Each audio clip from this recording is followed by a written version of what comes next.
केंद्रीय मंत्री शिवराज सिंह चौहान ने मनरेगा को लेकर कांग्रेस पर बड़ा और तीखा हमला बोला।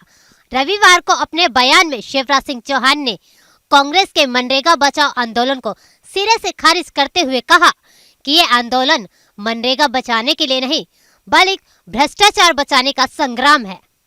शिवराज सिंह चौहान ने आरोप लगाया कि कांग्रेस को राम, ग्राम और काम तीनों से परेशानी है।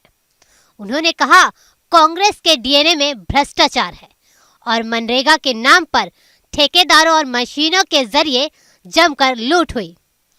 केंद्रीय मंत्री ने दावा किया कि कांग्रेस शासन में एक ही सड़क 2-3 बार बनाई गई, नहरों की सफाई के नाम पर पैसे डकारे गए और हैरानी की बात यह रही कि 80 साल से ज्यादा उम्र के लोग मनरेगा में काम करते दिखाए गए।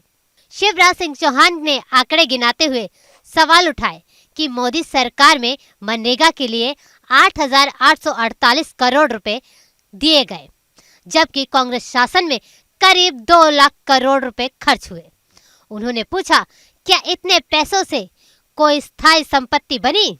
उन्होंने ये भी कहा कि कांग्रेस काल में 60 साल से अधिक उम्र के 30% से ज्यादा मजदूर, 80 साल से ऊपर के लोग मनरेगा में दर्ज थे, जो पूरे सिस्टम पर सवाल खड़ा करता है। कांग्रेस पर हमला जारी रखते हुए शिवराज सिंह चौहान ने कहा कि कांग्रेस झूठ की दुकान है, आधा सुनती है और पूरा झूठ फैलाती है।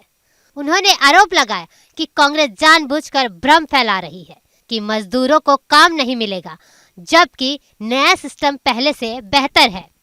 शिवराज सिंह चौहान ने जी राम जी को मनरेगा से बेहतर बताते हुए कहा कि इस कानून में 100 की जगह 125 दिन काम की गारंटी है, देर से मजदूरी देने पर दंड प्रावधान है और गांव के विकास कार्यों में मजदूर को प्राथमिकता दी गई है। उन्होंने कहा कि अब गांव का विकास कैसे होगा, इसका फैसला गांव के भाई बहन खुद करेंगे।